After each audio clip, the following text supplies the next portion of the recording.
people. Okay, Lex. Shoot me that, and I'll go through and give it to peeps. Yes.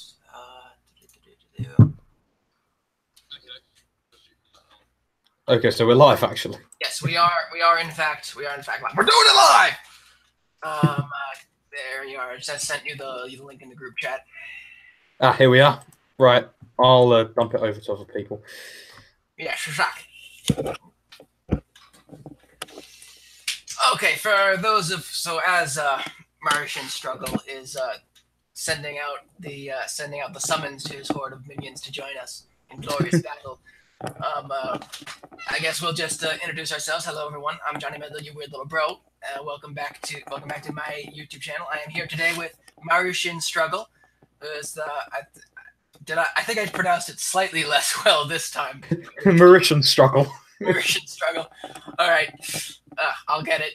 But I had it before. But anyway, he is joining me today to discuss various topics on traditionalism, its place in the culture war, and its relation to the other various factions. Most notably, the secular liberals such as Sargon, the Liberalists, and so forth. Which is very, and the reason I invited him on this channel is you've become somewhat notorious in certain circles for your opinions on these. Yeah, I'm kind of aware, especially having interacted with people in real life over this. So the interesting thing is that both me and Mauritian Struggle have both interacted with Sargon of Akkad, Carl Benjamin, over the internet and in real life, and we've both seemed to have come away with very fairly different opinions of the man, even though philosophically we seem to align on pretty much everything. Me and Mauritian seem to align on pretty much everything. Pretty much, yeah. Like I'm sure we can split hairs and nitpick differences, but we've got fundamentally pretty much the same basics. Yeah, like I'm not sure we're going to be having an argument over whether or not the luminous mysteries are a good thing to do with the rosary. Or something kind of small like that. Sorry, I'm just distracted by chords here. Like, yeah, please continue. So let's start off for those not familiar with your position. Why don't you just start off by letting everyone know what is your opinion on the liberalists and not only, or as I like to call them, the shitlords, not only in UKIP specifically, but in the culture war in general. What do you think about all that? Well, I think I'll start with UKIP, because I think that if they can be adult and professional about it, as many of them have actually messaged me about and have demonstrated such, Sargon obviously not so much, I think they're fine and they can deal within our party politics just fine. However, in the context of the culture war, I think that there's a lot of misunderstanding going on, and I don't think there's all that much thought going into what they're doing. And I also think they're kind of pushing in a direction that isn't necessarily beneficial. Obviously, being a traditionalist Catholic. I think, yeah, in terms of like the memetics of everything, a lot of it is just very just knee-jerk reaction. Like, just like something happens and everyone goes which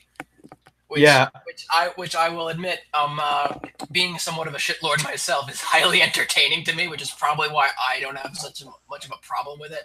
But I understand that there is a need for moderation in all things. Yeah, I mean, I found it kind of funny initially, but it's over time it's kind of become a little bit tiresome, at least for me. Like, obviously, laugh if you want, and I think that the voters have a similar opinion, but you know, it varies by person. Yeah, I often find like I interact with various different groups of people, and it's always fascinating how much that they will call each other cringy and assume that the normies just agree with them, and it's like, and it's always weird how I found like people just like, especially how like with somehow cringe seems to have become an argument recently. Like, this is something that another YouTuber whom I'm a very big fan of, who considers himself one of the skeptics, a fellow named Dandy Deschamps, he did a video a few months back about how about how everyone's now calling the skeptics and atheists cringy, and he's like, well, that isn't an argument, and if it is becoming an argument, then it's just going to be used against everybody. Is that the geezer in the car with the beer? Yes, yes. That's the one. It's been a while since I've watched him. Yeah, no, he hasn't been as prolific lately. Speaking of which, Daddy, fix that. We love you. I love your videos anyway. Because I've been slowly trying to work on a response to a video that he did about Ben Shapiro. But yeah, but that's getting off topic. I guess my stance on the whole dynamic of, say, mature politics and shitlordom is, I guess I personally don't have much of a reverence for traditional politics anyway. So I guess maybe that's why I don't have so much hard feelings about it. But then again, I also feel like I definitely think that maybe like actual parties and people running for office, and the people that work with them should definitely try to be like mature and responsible and statesmanly and professional and stuff.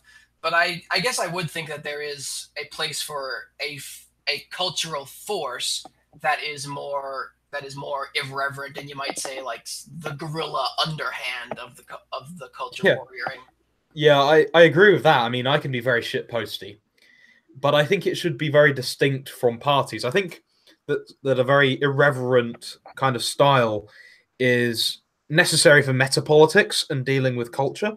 However, I think it shouldn't really cross into actual party politics because it's just a weapon that the other side can use against you.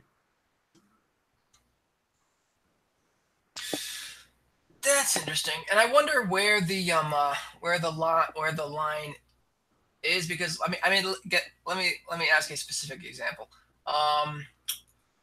What's the fellow's name that's the leader of UKIP Wales? Is that David Coburn? No, that's Scotland. I've forgotten his name. I know the guy you're talking about though, and I know he can be kind of jokey. The Deus Vult guy. I know he can be.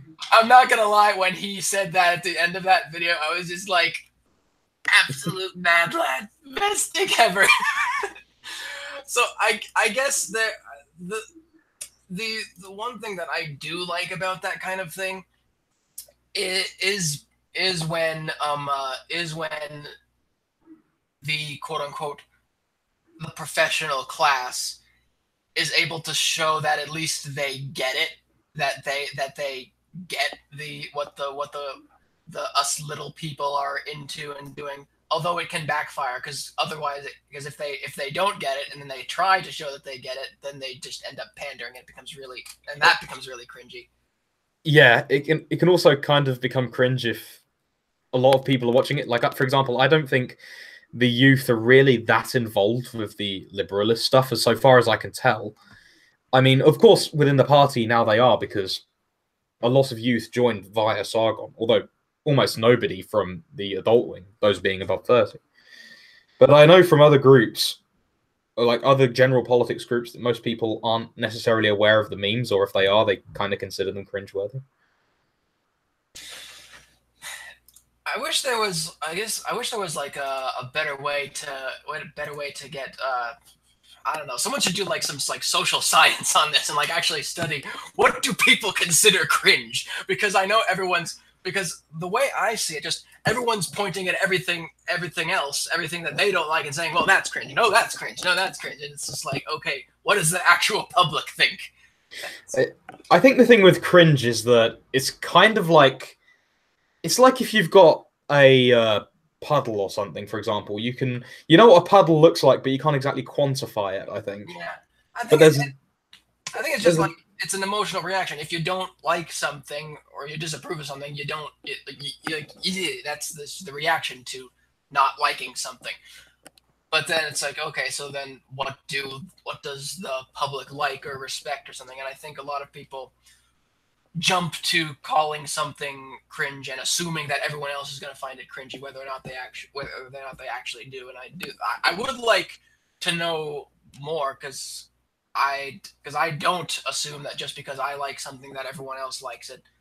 But I don't know. I don't know what especially like I mean just look at the way that the mainstream media treats their relationship with the public. Like they assume that they basically assume that they can just tell everyone what to think and that their job is over. But we've seen with recent electoral politics in the past couple of years that that just isn't true. Well, it depends on area. I think there are certain areas that are obviously more influenced than others. Like, for example, California in your country seems to be very strongly influenced. Yeah, that is true. But I think they underestimate the pull that they have, at least in the broader sense. Oh yeah, I definitely agree with that. So I guess there's another question. How do you think traditionalists, and particularly the traditionalist creator community on YouTube, should be trying to interact with the other factions, whether it's the Liberalists or Sargon's camp, or the mainstream media, or the SJW factions? How do you think the trad community on YouTube should be interacting with those communities, if at all? Maybe we should just stay in our own cloister. I mean, we're not Sunni extremists, so we're not planning on staying just within our own little quarter. But what I would say is there definitely needs to be a dialogue going on. But I think if I've learned anything from being on YouTube for the last year or so, well, especially the last year since I've converted, what I would say is that a lot of people won't listen to like actual logical arguments, like ones like drawn out using logical rules and with algebra and such. So what I would say, and what I've seen in real life, is that people are greater drawn to things by the virtue of the people who are creating content. Good people. People are magnetized to people who are good. So what I would suggest to those in the traditionalist sphere is to be good people. Not to, obviously, don't present, but, you know, be as opposed to show, like the exact antithesis of what Machiavelli said. If you want to really attract other groups and make friends with them. I definitely agree on that. I remember watching your stream with I think it was with King Chad a while back. Oh, the pornography one. Yeah. Which, speaking of which, I did try to get King Chad on here also, but he wasn't available. But yeah, actually, off topic a little bit about that, Shaq. I took his advice regarding appealing to the Virgin Mary as far as fighting those particular temptations, and oh my goodness, it was like it was, dare I say, miraculous in the effectiveness of it. I really got to thank him for that. But anyway, yeah, she is the Immaculate Conception after all. Yeah, don't tell the Eastern Orthodox that though.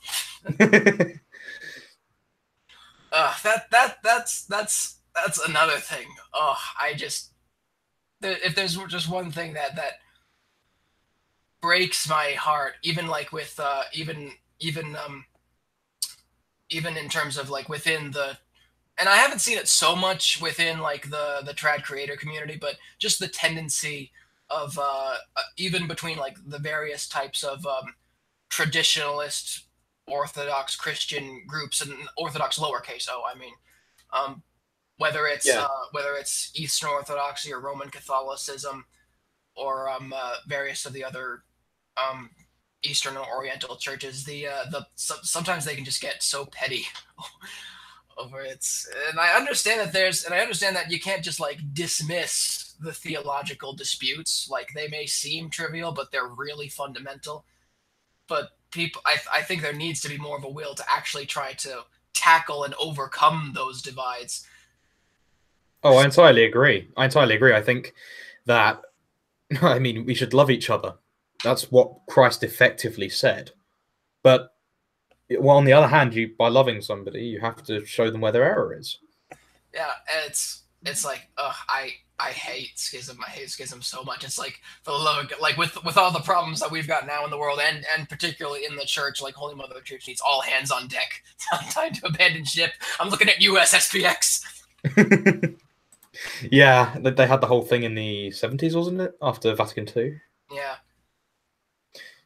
Yeah, and of course the whole Pope Michael weird thing that's going on with the Sades. Yeah. And it's just, again, like, trads aren't helping anything by like just like taking their ball and saying, "Screw you guys, I'm going home." It's like, that's just, yeah, but that's my opinion on that anyway. But getting back to but fortunately I don't think I've seen that much of that kind of stuff, at least within the trad creator community. Would you agree with that, or you seem to be a bit more into it than I am at the moment, so maybe you've seen something I haven't. There hasn't really been much in the way of fighting, really. Mm-hmm. Like there's been minor disagreements, but nothing even close to anything seen in any other communities. Yeah. Like obviously disagreements happen. Yeah. There have been a couple of people who have been a little bit odd. Like Todd Lewis has been a little bit aggressive, but nobody else really has been. It's largely been pretty plain, like smooth sailing, really. Probably because it's probably part of that has to do with it being the trad community on YouTube is pretty small and not really doesn't have that much notoriety in and of itself. So probably not that many egos for people to step on. Yeah, like there are strong personalities in the group by far. I mean, there's a good number of people involved, but I think it's more that we don't really have the will to cause drama for clicks and for money more than anything. Whereas, say, the skeptics and seemingly the alt-right as well have that desire to make YouTube money, whereas we really don't.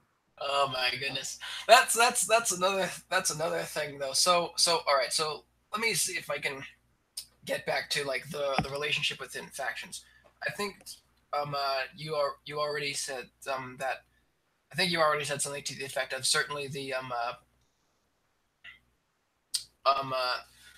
certainly the skeptics slash liberalists slash shitlords should be at least confronted on ideas, but would you consider them adversaries? It really depends on the attitude they take towards me. If they're willing to listen to me and perhaps take into actually acknowledge what I'm saying, I am more than happy to treat them as friends. However, they have been very adversarial with me in the past. They've kind of fired on me first to to really sum it up. So if they want to be adversaries, I can be, but I'd rather be friendly with them myself. And what about what about the thing that used to be the elephant in the room, but then became pretty small after it scared itself with its own mouse? The alt right. What do you think would be the trad's relationship with them, or not?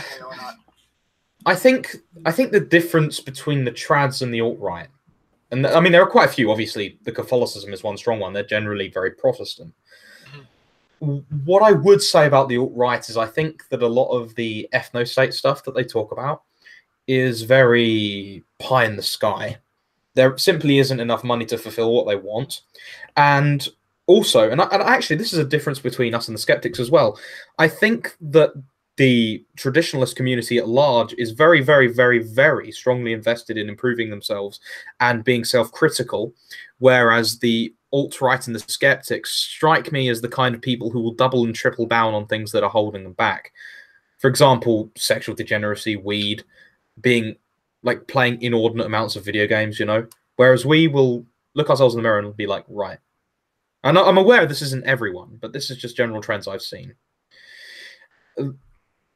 We can look ourselves in the mirror and go, right, this isn't good in our lives. In order to truly glorify God, we need to remove these worldly things. And in order to achieve our goals, actually, we need to rid ourselves of these appetites.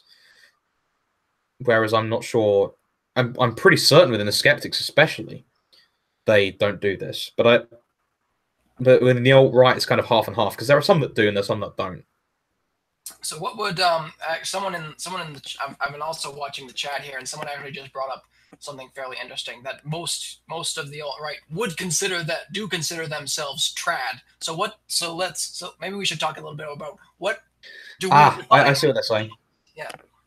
I think what they're referring to is Evolan traditionalism, which is the traditionalist school promoted by people like René Guénon and Julius Evola. And they are an entirely distinct kind of traditionalism from Catholic traditionalism. Catholic traditionalism is basically, regardless of whatever liturgy or whatever is being performed, it's about retaining the core truth of Christianity. Whereas traditionalism in the Evolan and Guénon's sense is more about trying to get back and reclaim older versions of paganism and to try and get closer and closer to this kind of universal truth that they believe links every single religion on earth, particularly the Indo-European religions. At least this is me going off the top of my head. I may well be wrong. So they're different kind of trads. Well, that's a hell of a lot deeper than anything I've at least heard anything heard from them. That's one of the reasons why I asked, because I know that because from some of the alt-right stuff that I've seen, they definitely call themselves and think of themselves as traditionalists, but it's a very different vein from what we're talking about, which is traditionalism in the sense of traditional Christendom. Yeah, I mean there will be some, like, this is generally how I'm seeing it. They will call us Christ cucks and things like that. Yeah, they think that I mean, there's a reason why their ancestors converted to Christianity, and it was largely vast majority by choice. Mm-hmm. So I don't know why they go back and trace these kind of LARPy beliefs of traditions which have died. Traditions are living things. Even Evola believes in this. I don't understand why they'd go back and then claim like Christ cuts, because at least we have a living tradition. Yeah, it's like I'll meet some of these pagans, and I will respect the balls that they have compared to like a lot of just like the modern. I don't even want to call them men. It's just the modern androgynous betas out there that now pass for males. And certainly compared to that, some of these neo-pagans at least have like something, like some sense of honor or whatever that I can respect. But it's just like when they take shots at like, you know, at Christianity and stuff, I'm just like, hey, I don't apologize for winning.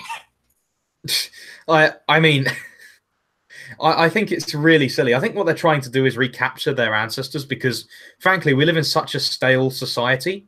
But the problem is that they're rebelling in a way that is very similar to a lot of other things. Like, you may notice a lot of new age women who are really interested in, like, I don't know, whatever his name, Deepak Chopra or whatever his fucking name is. Also, responding to the chat, Indo-European religions have died. What about Hinduism? Some of them are Hindus, but a large amount of them are like Nordic pagans and Hellenic pagans. Like, I knew a Hellenic pagan. Those traditions died out over a millennia ago. Well, in the case of Nordic paganism, a lot, like more like 700 years ago. But you know what I'm saying. So those who consider themselves like Asatru, or I don't know how you pronounce it, and those like where's the source? What are they deriving? What are they trying to? I guess what sources are they trying to revive the Nordic religion from? Specifically, when like you see some people passing themselves off as like, say, like Nordic, like shaman or priest or spiritual leaders. I've seen like one or two people like that. And I'm curious. I don't know. I don't know if you know, like, what sources are they deriving these from? I think most of them are LARPing. I think that most of them are LARPing. I think some of them may have gone back and read like the Poetic Edda or whatever, or the sagas. But that's not really resurrecting a tradition, because the tradition is a living being outside of the words. You have to be able to read the words in a certain way to really resurrect the tradition. And once the tradition dies, it's pretty much impossible to resurrect that tradition once again. I mean, Evola wrote of this in his work against the neo-pagans, in fact. I'm going to have to get like the golden one or sticks, axe, and hammer sometime. But I'd like to talk to him, yeah. To which one? The golden one, because the thing with the esoterica that Styx talks about is, it strikes me as kind of shallow, whereas the golden one is more about self-improvement, and that's ultimately what I'm behind. And he, like, I mean, just you can tell just from looking at him, he seems to live it. Yeah, I have a lot of respect for people who live what they preach, although I may disagree with him on a lot. Yeah. So getting so as far as to backtrack and reiterate a bit. Let me see if I can get a handle on. So your stance is on pretty much most of these communities, whether it's the alt right or the skeptics, or you probably, I guess this would also extend to like the various leftist groups as well. The trads, in your opinion, that they should the trads in general should um, define our relationship with these groups by whether or not they are aggressors toward us. Yeah, if they seek to destroy what we want and they won't listen to reason, then they ought to be adversaries. Beyond that, I'm more than happy to talk to them. Okay, so if they're friendly, then we're friendly back, and if they're not friendly, then Deus Vult. Well, non nobis domini, more likely, but sure. I need to learn better Latin, because I'm not gonna lie. As far as my own journey into traditionalism, I've been like lukewarm forever, and then I had like a crisis of faith in college, and then I came out of that just becoming an absolute zealot. But I still had to learn how to just like incorporate just all the stuff into my own life, and I'm still working on that. Have you watched Sensus Fidelium? If I have, then I don't know the title. I'll give you the link. It's a really good channel, and it's largely traditionalist priests and preachers and such talking about, well, basically traditionalism. It's really good. I mean, yeah, I would appreciate it to you in the chat. Yeah, I'll sometimes binge watch it because it's really entertaining. Let's get back to a little bit of I know I'm jumping around here because that's no problem. I'm a scatterbrained autist. I can't help myself. But getting back to one of the things that we started with, the Sargon question. I guess because I know that we've both interacted with him, but I'd like to ask you a little bit more about how did you meet / interact with him, and how did that turn out, essentially? So I met him at one of his meetups with Uzulu, if you've heard of him. Yes, I've heard of him. And I was in central London, and he said he'd show up at a certain time, and he was 3.5 hours late. And it was a long line to meet him, naturally, as it is. A lot of people... I mean, I said as such in the call I wasn't too keen on what I saw. And so I met him, and I said, well, I disagree with you. I'm friends with the distributist, but I'd like to thank you for what you've done. And I remember the entire crowd went silent. And... like, until some neckbeard yelled, like, "Mer community" really loudly, and everyone just laughed. In fact, the whole experience was really weird. Like, when V showed up, about 3/4 of the crowd just, like, read in the middle of central London, and, like, I'm not gonna lie. I know it's really immature, but I just find that hilarious. I guess maybe this is one of the reasons why I've gotten a lot better along with Sargon. It's just I just have like the exact same sense of humor.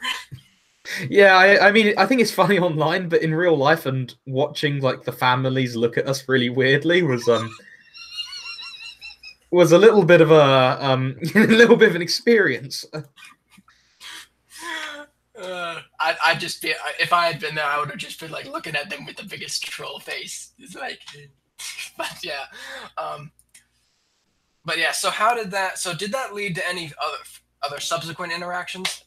Not in real life, because after that whole interaction, I wasn't all that happy, but I was like, okay, fine, I'll let Sargon do his own thing.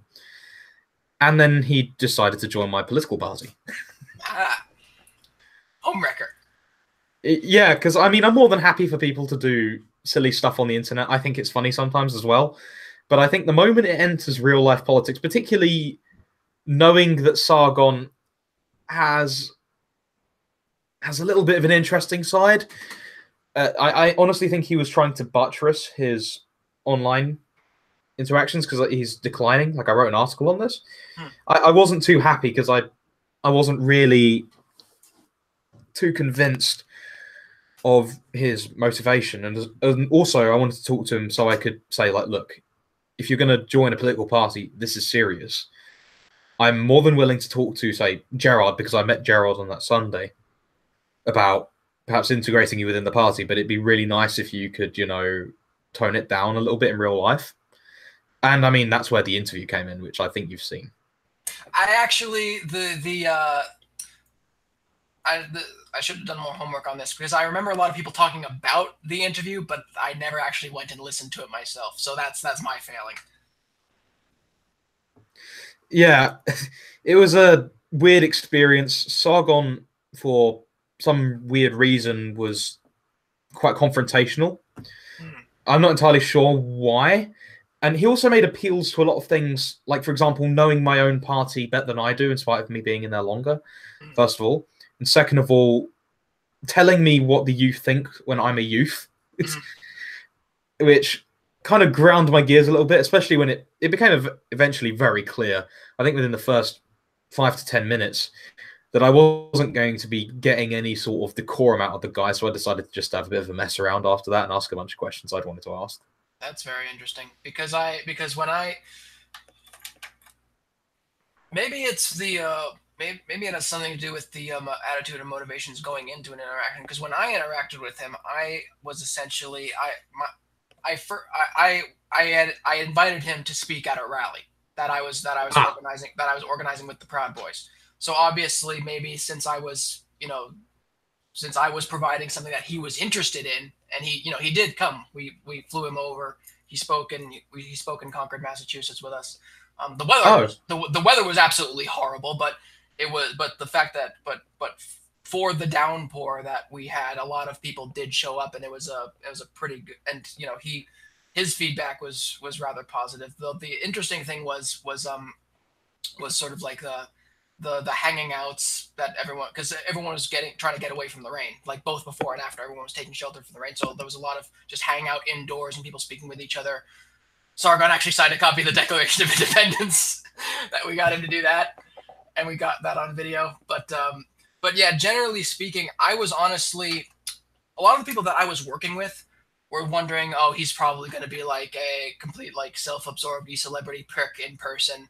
But we were actually surprised, like, just how much. I know a lot of people call him arrogant and stuff, but I didn't see that interacting with him personally, because I was actually surprised on how, like, he would just start up conversations with total strangers that wanted to talk to him, and like he would actually like be listening and responding and stuff. So I was surprised by that. I was surprised. I would have assumed someone in his position to be a lot more arrogant and self-absorbed, like, say, the Jake and Logan Pauls of the world. But to be fair, you did fly him over. You did fly him over to another country. Did you pay for his hotel and stuff? I didn't pay for his. He paid for his own hotel. I paid for his plane ticket. That's quite a gift. I think that's probably why. Because that's probably how I came to interact with Sargon was basically of a friend of mine paid him through a super chat and mentioned me. And then he sent out V. I streamed with V for a little bit. I assume as some sort of assessment. Because I've heard stories about similar things going on with other people. And then eventually I was allowed to talk to the big guy himself, and he was kind of evasive in the DMs. Like, I recall we organized one time and he just straight up didn't show up, which was a little bit frustrating, but okay. I will say that one of the if I were to critique Sargon on one major thing over my interactions with him, he tends to be kind of difficult to communicate with and get a hold of. Yeah, and now now the other part of myself thinking, well, he's also got like tons of people vying for his attention, so I wouldn't necessarily be surprised by that. But that is a difficulty that I did have dealing with Sargon. He's sometimes difficult to get a hold of, even when you're planning something with him. Yeah, I can understand it being very difficult to get a handle on the guy, but I have a thing over punctuality and committing to dates and times, and he didn't do that on 2 occasions, and that really wound me up because even if I'm busy with something else, I'll have it down. Like I'll be there exactly when I say I'll be there, or I'll be a couple minutes late or something like that. I tend to I've sometimes had problems with things like that. So what I'll do is I'll just extremely overcompensate. Like I'll be at a place, like particularly if I need to physically be someplace, and it's like say if there's like if I need to be someplace in say Boston or something, there's like public transportation anywhere, but you're not really necessarily in control of the transportation. So I just generally overcompensate and arrive at places like an hour or two early. Yeah, I can't say I do that, but I try and hit the time and date as close as I can. And I found, I mean, especially showing up 3.5 hours late to a meetup. Yeah, that would. Like, I spent a lot of money on that train ticket to get there, and we were just sitting there drinking in this field with a bunch of kind of Kekistanis, which. See this is another example. I know everyone is so tired of that meme. I still can't stop liking it. I've at least stopped perpetuating it for the most part, just because I don't want to drive people completely insane. But I never got tired of that. Yeah, I can't say I was very into the. I've never really been all that into the meme. I will say that a lot of people aren't very clever with it. Like especially at this stage where it's it's run its course. If you're gonna do anything with a dead meme, at least be clever with it. Like be creative. Like don't just scream re into say I'm working on one of the videos that I wanted to working on was a response to the fact that some contractor in Afghanistan got fired for a Kekistani patch on the side of his helmet. And of course the HuffPo article about it was the neo-Nazi flag, and I've been writing this whole script for a video where I just go into no, you see, the Germans culturally appropriated the Iron Cross from the ancient Kekistani knights in order to try to steal their meme magic, stuff like that. One of the reasons I just like the whole one of the reasons I like memes like the Kekistani stuff is I can just do a bunch of crazy world building with it. Yeah, I mean, from what I've heard about private contractors in the army, because I have some friends who are involved in the US military. Yeah. You can get away with a lot of stuff unless you're being aggressively autistic about it. Yeah. So I assume there was probably something aggressively autistic going on there with the helmet and the guy. It literally had a Kekistan flag on the side of his helmet. Yeah, I reckon there's more to it. It appeared and he appeared in some background shot in a video or something. And I guess some people were like that, and I guess some SJWs saw it and made a fuss about it. I don't think the SJWs have much influence on the private contractors. I don't think Blackwater particularly cares. You would think so, but there was literally a NATO spokesperson that was quoted in that article saying, "Oh, we don't stand for racism." So NATO's cucked. Oh, I reckon what they've done. I reckon what's happened there is the commanding officer has gotten really irritated at the guy, saw that as an excuse to get rid of him, and has gotten rid of him. But I've never been in private military contracting, so I've only heard this out of men who I've known who have served alongside them. So, all right, where do we go from here? What's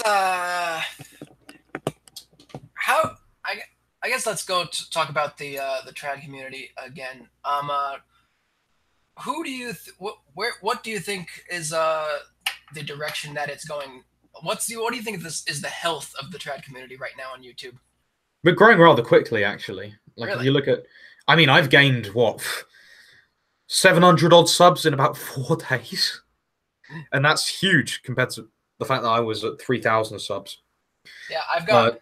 Most of my subs are from my old music videos and stuff, but 99% of my views are people that are unsubbed to me. So I want to get into more but this has always been just my own personal YouTube channel. I've never had a particular shtick. I just make videos about whatever I'm interested in, which sometimes is silly music videos, and sometimes it's just other stuff that I want to talk about. And in this case, because I do want to be just more traditional in my own life, just to try to be a stronger person.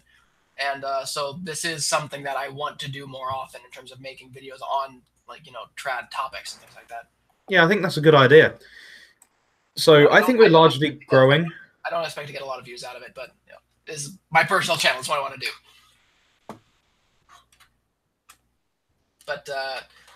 Yeah. So what do you think? What do you think?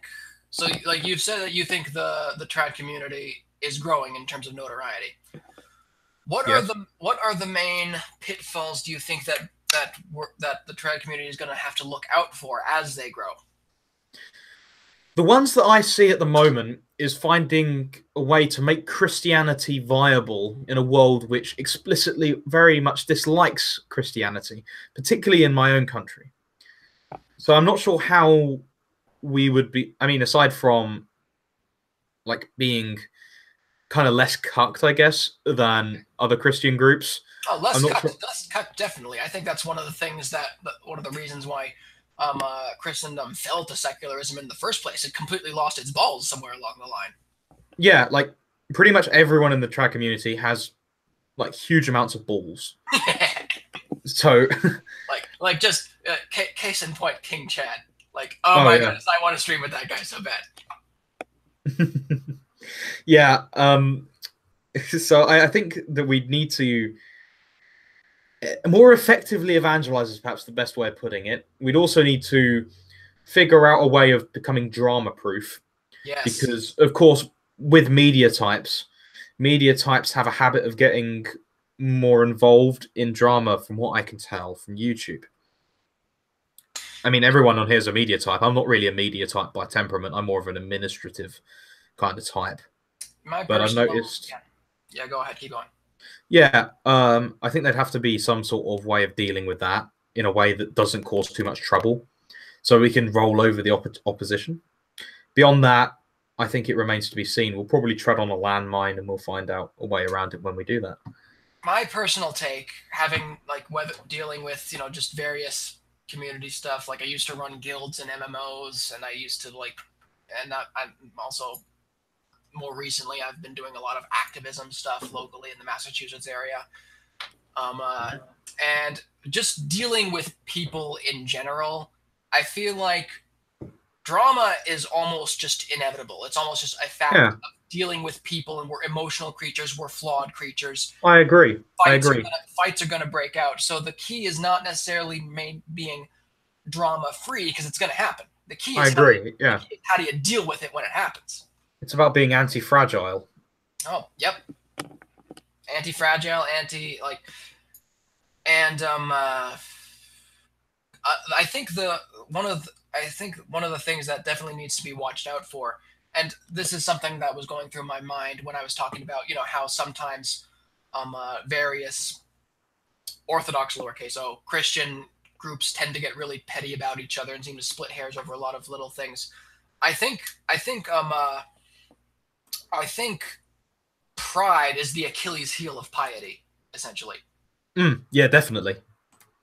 Like when people start allowing them to think, oh, I'm so pious, I'm such a good person, then you become like, that's literally what Jesus was talking about with like the Pharisees and stuff. Well, I mean, Lucifer, Satan himself, was great in every single way, except he had an absolutely indomitable pride. And that's what led to him being cast out of heaven. Yep.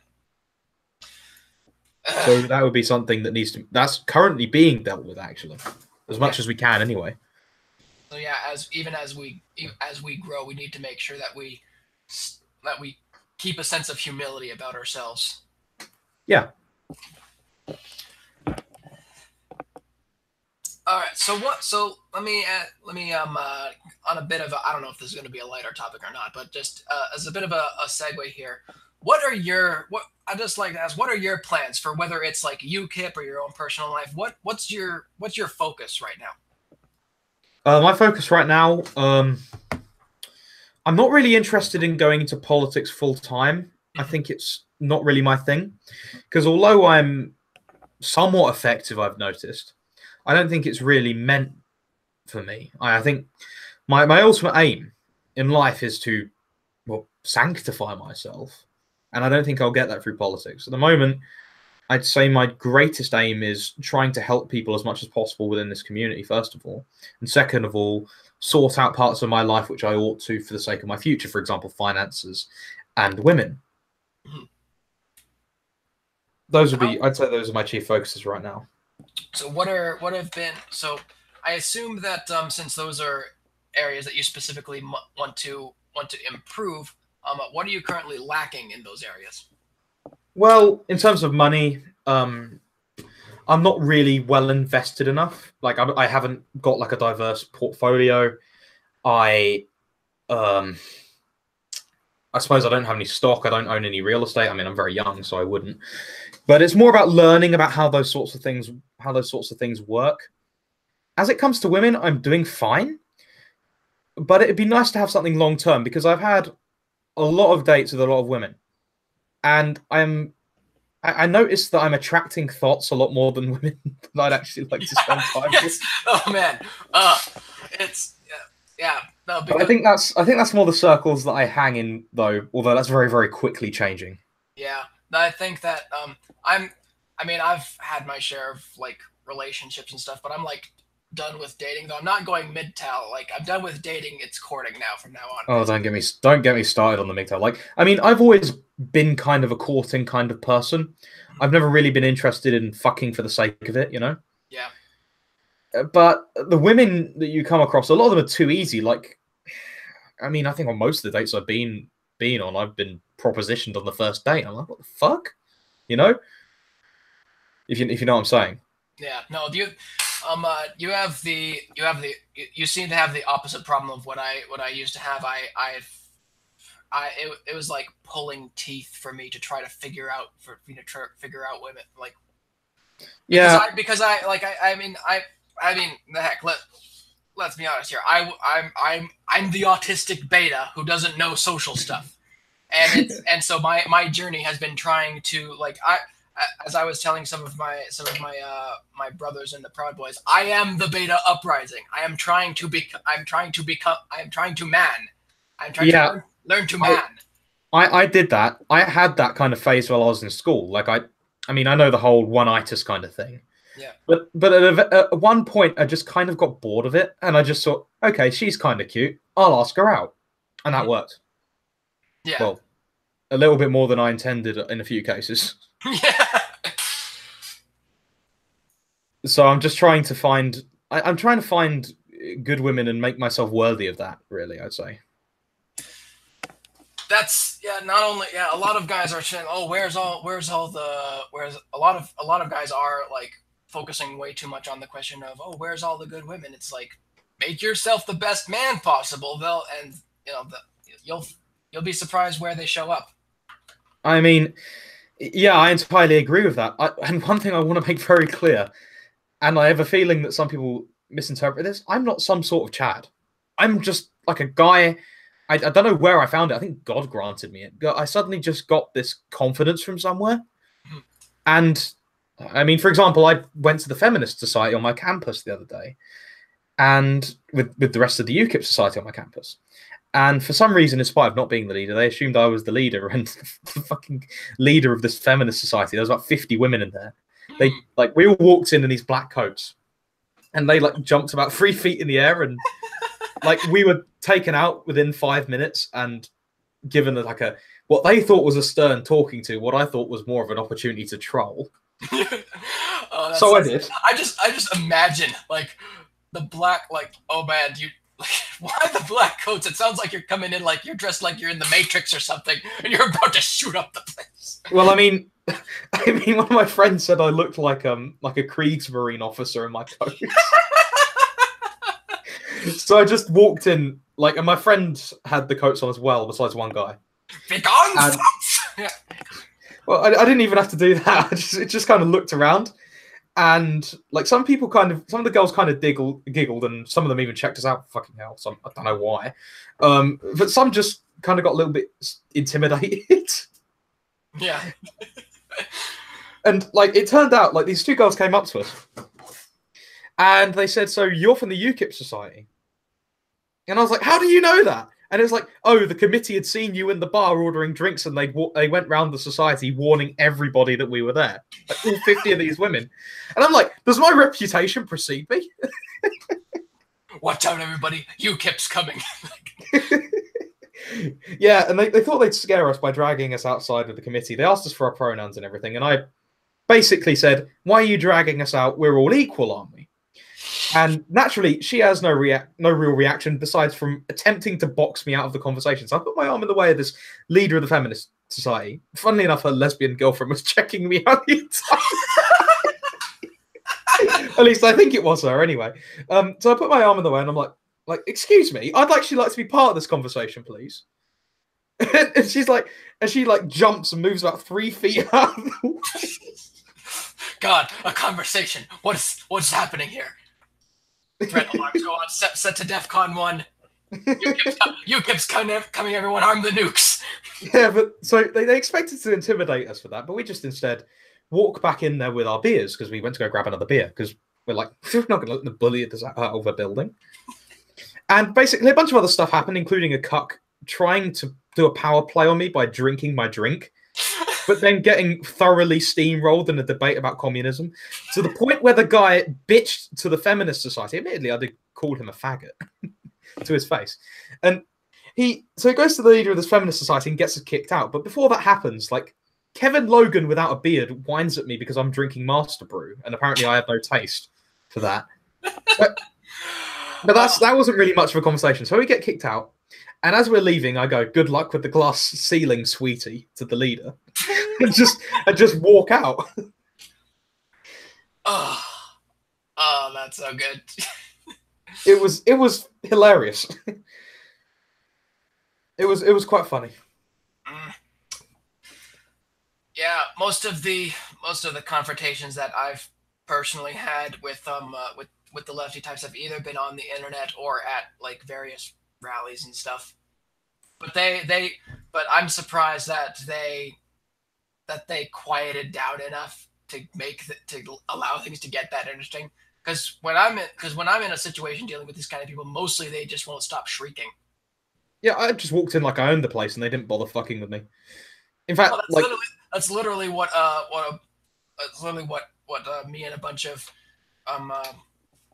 guys did on, I forget which event this was, but there was a bunch of commies having a rally in like the city common or something, and a bunch of us like just showed up. I wasn't like dressed any differently than people. I was wearing my typical Red Sox hoodie and stuff like that, but a bunch of people still recognized me just because of like my beard and stuff, and the fact that, you know, I was on the news a bit for a time because of my activism stuff. And so a bunch of them did recognize me, and like whispers started getting around, but they didn't do anything. Oh, yeah. I just kept walking around the place, just recording stuff. I mean, I just walked in there like I owned the place. I mean, no one is going to shriek at an ex-rugby player, because I used to play rugby, and I'm a big guy for you. So is everyone in the group. So they didn't. I think they knew better than to shriek at us, because it wouldn't have ended well. There was another time when me and a bunch of when me and like maybe about like 6 other guys showed up at their, like, you know, abolish ICE protests, like open borders stuff.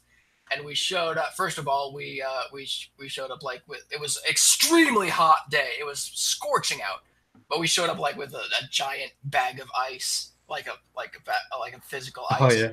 And we just showed up. Yeah, like, look, everyone, ice is here. Run. But we showed up in what we call what me and some of the local activists around here started to call Blue Block, which is a parody on the Antifa Black Bloc, but it's like in like royal blue, and it's sort of just become one of the signature things that, you know, me and some of the people have used to sort of troll them and counter for them with. But they've started to but obviously because it is differentiated from theirs, they quickly recognize it, and they just started surrounding us and screaming at us, and we were just sitting there just like, yep. But we were just like recording stuff like that, just being. I wonder how they don't like suffocate themselves running out of breath. Honestly, I don't know. I mean, maybe it's the whole thing where stop screaming. Maybe it's the whole thing with like ants, how they can pile on top of each other and like not suffocate themselves somehow. Maybe they just have a really low requirement for oxygen. After all, I mean, they can't take all that much oxygen to power those brains. I was about to say. Yeah. Okay. So let's see. What I feel like we should start to be wrapping this up here. But yeah, I've got to actually eat. I haven't eaten today. You haven't eaten today. What? Pray tell. What does the Brit usually eat for his breakfast? I tend to have protein powder with some milk and oats, but I haven't really been disciplined with it recently. So I have basically just not really eaten today. Yeah, I'll normally just zombie out of the bed and then see what's in the fridge. Yeah, I decided to go and properly design what I'm eating. So I bulk cook today, Yep. And I'll make sure like I've got as much protein in there as possible, like to hit my macros at least. Yep. Since I'm starting to begin getting into like lifting weights and such, and while I am quite a chubby man now, I'm losing weight seriously quickly. So the point where I was actually talking to King Chad, it's like, are these stretch marks normal? And it's like, yeah, they happen when you lose weight really quickly. Like I've lost like probably 3 or 4 inches off my waist in the last month. Good doing man. That. Yeah, it's been good. Well, I feel like I should. Well, I feel like all right. So let me just ask you for your feedback quickly. I hope that this conversation has been stimulating for you. Yeah, it's been interesting to get some ideas from, of course, across the pond. Yeah. Yes. I was gonna try to think up a quick like Murica quick like come back to that, but you know. Freedom is the only way. Yeah. No, traditionalism is the only way. But anyway, so that's maybe we're gonna have to talk about Americanism sometime. But anyway, sounds like an idea. Sounds like an idea. But anyway, for now, I'll let you go eat. Chat. Thank you guys for sticking with us. Yeah, thanks for watching, guys. Yep. Anyway, I'll see you later, Martian. See you. End transmission.